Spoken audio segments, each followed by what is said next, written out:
Okay.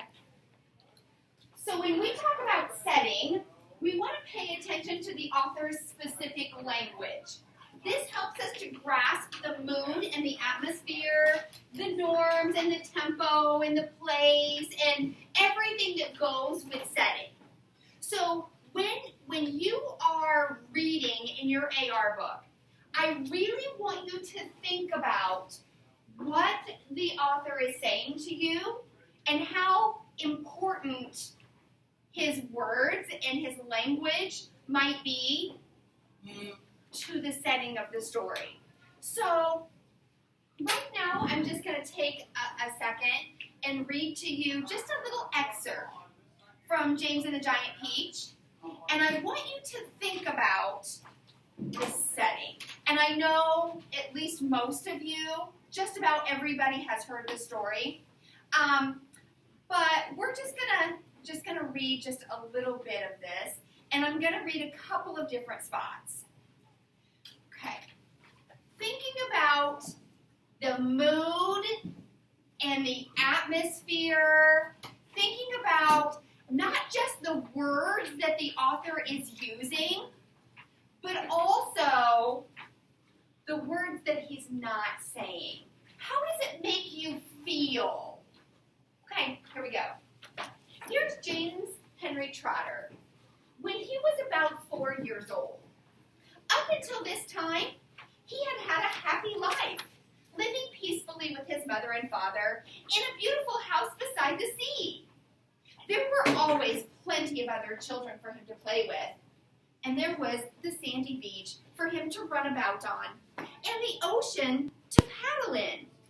It was the perfect life for a small boy.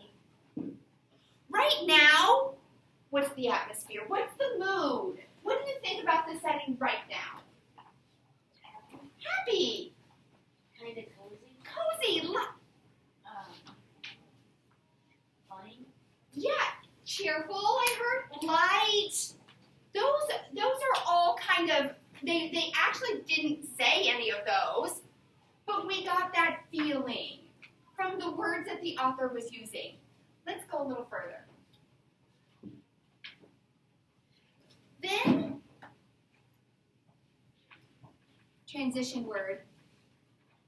One day, James's mother and father went to London to do some shopping. And there, a terrible thing happened. Both of them suddenly got eaten up in full daylight, mind you, on a crowded street by an enormous, angry rhinoceros, which had escaped from the London Zoo. Now this, as you can well imagine, was a rather nasty experience for such two gentle parents. But in the long run, it was far nastier for James than it was for them. Their troubles were all over in a jiffy. They were dead and gone in 35 seconds flat. Poor James, on the other hand, was still very much alive, and all at once he found himself alone and frightened in a vast, unfriendly world. The lovely house by the seaside had to be sold immediately, and the little boy, carrying nothing but a small suitcase containing a pair of pajamas and a toothbrush, was sent away to live with his two aunts. Their names were Aunt Sponge and Aunt Spiker. And I am sorry to say that they were both really horrible people. They were selfish and lazy and cruel, and right from the start, they started beating poor James for almost no reason at all. never called him by his real name. They always referred to him as, "You disgusting little beast," or "You filthy nuisance," or "You miserable creature." And they certainly never gave him any toys to play with or any picture books to look at. His room was as bare as a prison cell.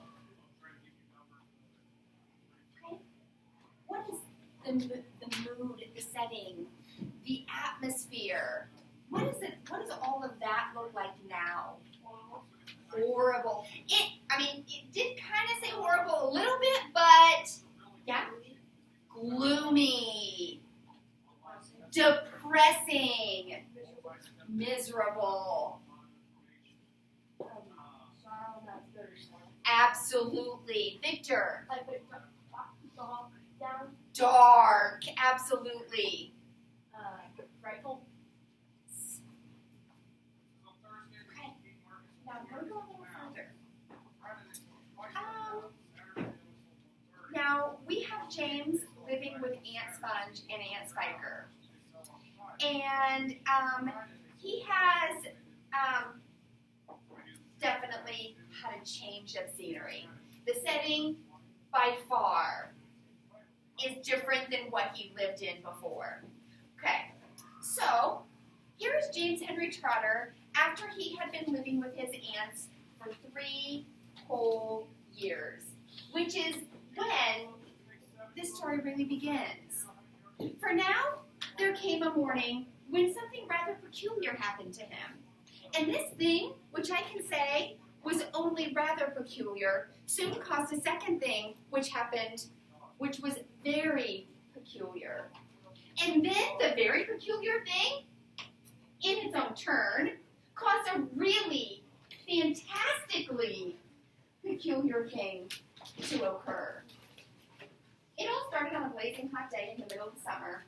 Aunt Sponge, Aunt Spiker, and James were all out in the garden. James had been put to work as usual. This time, he was chopping wood for the kitchen stove. Aunt Sponge and Aunt Spiker were sitting comfortably in deck chairs, sipping on some tall, fizzy glasses of lemonade.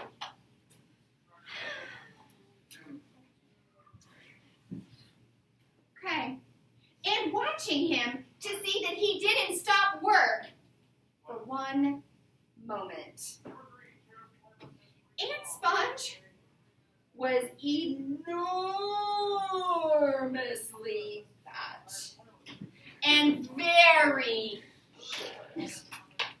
She had small piggy eyes and a sunken mouth and one of those white flabby faces that looked exactly as though it had been boiled. She was like a great white soggy overboiled cabbage. Aunt Spiker, on the other hand, was lean and tall and bony, and she wore steel-rimmed spectacles that fit right onto the end of her nose with a clip. She had a screeching voice and long, wet, narrow lips, and whenever she got angry or excited, little flecks of spit would come shooting out of her mouth as she talked. And there they sat, the two ghastly hags, sipping their drinks, and every now and again screaming at James to chop faster and faster. They always talked about themselves, each one saying how beautiful that she thought she was. Aunt Sponge had a long-handled mirror in her lap, and she kept picking it up and gazing at her own hideous face. "I look and smell, I do declare, as lovely as a rose. Just feast your eyes upon my face. Observe my shapely Titoes. Behold my heavenly silky locks, and if I take off both my socks, you'll see my dainty toes. But don't forget, Aunt Spiker cried, how much your tummy shows. Aunt Sponge went red, and Spiker said, my sweet, you cannot win. Behold my gorgeous curvy shape, my teeth, my charming grin. Oh, beauteous me, how I adore my radiant looks. And please ignore the pimple on my chin. Oh, dear old trout, Aunt Spiker cried out, you're only bones and skin. Such loveliness as I possess can only truly shine in Hollywood, Aunt Sponge declared. Oh, wouldn't that be fine?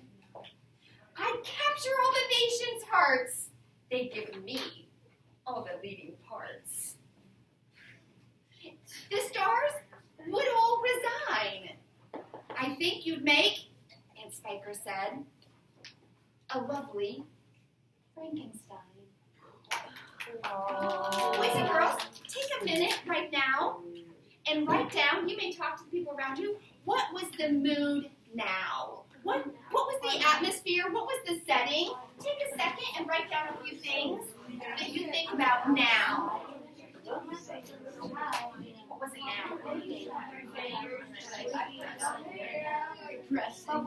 They were not humble at all, were they? Were they very obnoxious? Yes.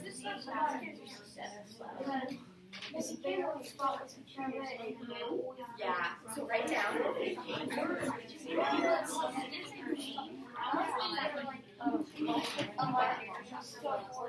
Yeah, I've tackled this before. It's not an easy thing to do.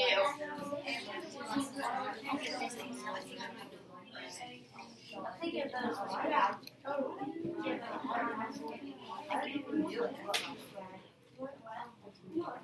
do you think?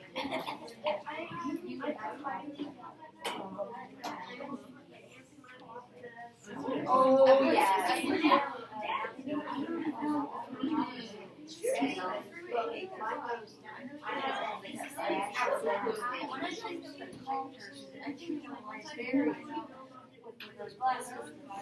Yes. Yes. Oh, absolutely. Yes. Oh, I think so too. Yes. Rude, aggressive. Yes. Like that. What do you think about this? I think there's some hate. Oh, yes.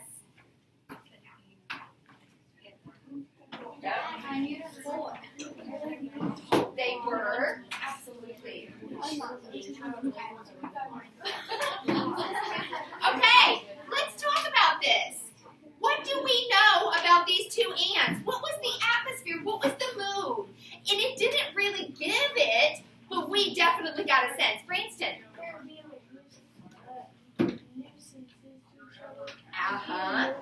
Right. Jada? Vain. Not good. What? Not good. Not good. Weird. Aggressive. Yeah. Full of themselves. What? Yes. Wannabes. Right. Absolutely. Yes. Ungrateful. Okay. Yeah. Yes. Okay, kiddos. I only read not even a whole page, parts of pages, and already you have a sense of what it was like in this story. The author made sure to give lots and lots of detail. The author made sure to paint a picture of what these characters looked like. And as you are reading, try not to just skim over that. Try to take that in and make use of what the author is giving you in the setting. Because if I skim over it, if I give a brief overview and I just kind of skim over this and I just go, I look and smell and sponge declared as lovely as a rose. Feast your eyes upon my face, observe my shapely nose. Behold my summit, heavenly silky locks. And if I take off both myself, shall see my dainty toes. But don't forget, inspect the pride, how much your tummy shows. If I just quickly glance over that and not really take on what the author is trying to tell me, I didn't get anything out of the second time. We really have to think about what the author is trying to tell us. And I have to admit, when I'm reading a book, lots of times if I don't think that part is extremely important, I do that sometimes. And it's okay to do it sometimes. Sometimes as you're reading through a book, there are parts that aren't extremely important, but try not to do it too often, because there are times when the author is trying to really set the stage for you. There are times when the author is really trying to give you important details, and I see Madison going, because I know how much you get into those. And there are times when I'm reading a book and the emotions run high, really high. And I get into a book and I really want to keep going. Yes? Is there a picture of Junior's birthday on the book? Yeah. That is scary. It's very sad. That's horrifying. What is it? Eyes. He does. Very bloody. Yeah, he does. It's just a sketch. Yeah, it's just a sketch. Okay, kiddos. So, as you are reading today, I want you to remember to take advantage of that part about setting. Now, last night when you wrote, turn to what you wrote last night.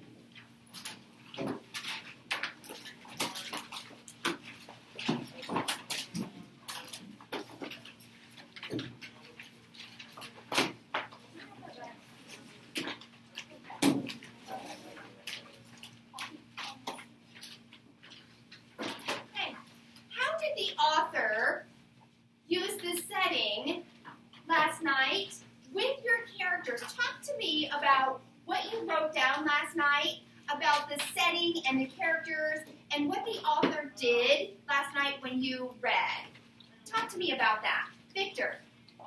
Mine is taking place in Will. And so far, he was my name tag that says the Nano Dragon. That's what you may look at over now, but at the end of the very important. Okay, fantastic. Rex. He was very funny. What? He was very funny. Your author was being very funny last night. So, did it give you kind of a lighthearted tone and atmosphere? Like sometimes when I see the funny parts, like this part in James and the Giant Peach can be pretty funny. And it does make us kind of giggle and laugh because Aunt Sponge, and she probably wasn't trying to be funny. She was probably being very serious. But I take it as pretty funny. And Spiker, you know, with her nose and pimple on her chin and so forth, and telling Aunt Sponge not to forget how much her tummy shows, can be pretty funny. So authors sometimes make things lighthearted and kind of give you that sense of humor. Good. Yes. My author was being very descriptive about how much Scout has matured and grown. Scout's a dog. Okay. Awesome. I was wondering what you were reading with the character named Scout because it's definitely a higher level book, but there's a couple of different books with the name Scout in it, so I was wondering what you were reading. My author was being descriptive of how it affected them. Ah, nice. My author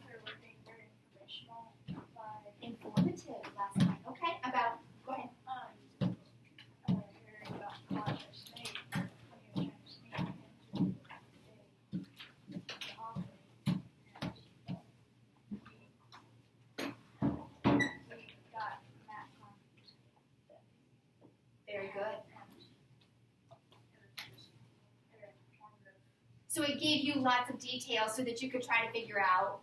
Okay? Yes? Very descriptive about how the ball filled up with wires and shattered and playing the last room ever. Ooh. Very good. Yes, ma'am. It was very descriptive on how Shivers was so upset since it was late and he was so nervous. Awesome. Maddox. It was detailed about how the forest was like how it looked and how much it scared people. Very good.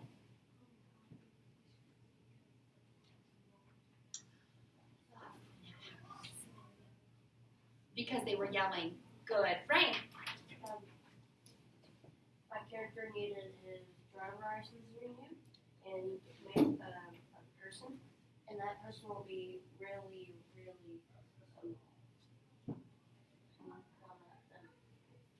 will be later on in the story. So the person will be very important later on. Good.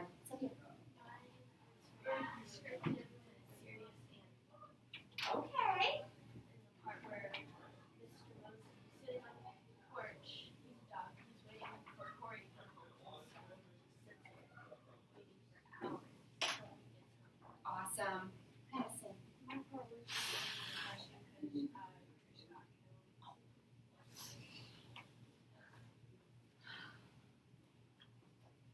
I know. When I could go over there and grab several different books right now, and I think that we're going to have a little bit of a connection because we both take books so very seriously, and I can't wait to grab some of them and say, here, read this one, here, read this one, here, read this one, because I'm into them like that too. Yes, ma'am. So my character's name is Walter Fishback. He was playing baseball, and they were in the middle of the pitch, and these grasshoppers started falling out of the cloud onto the ground and started eating the grass, and the author there Descriptive. on what the grasshoppers. Okay, fantastic. Yes, Sebastian.